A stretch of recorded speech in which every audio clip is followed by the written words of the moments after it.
తెలంగాణ రాష్ట్రంలో గత 10 సంవత్సరాలుగా బీజేపీ ప్రభుత్వము మోడీ గారి నాయకత్వంలో ఏం చేశామనే విషయము సుమారు 10 లక్షల కోట్ల రూపాయల సంబంధించినటువంటి కార్యక్రమాల వివరాలన్నిటిని కూడా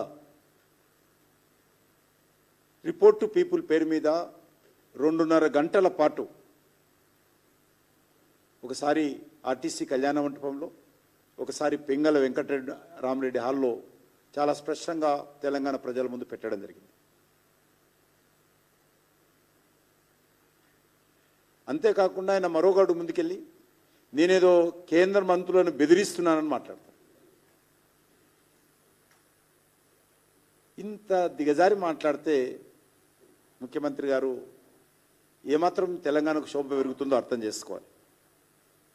ఇవి దిగజారుడు దివాలకూరు ఆరోపణలు తప్ప ముఖ్యమంత్రి స్థాయికి తెగవని మనం చేస్తున్నాం.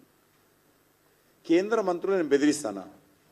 బెదిరింపులు నేను ఎక్కడైనా నన్ను తిట్టినోళ్ళనే నేను బెదిరించను. అందరూ ఆయనలాగా అనుకుంటే ఎట్లా?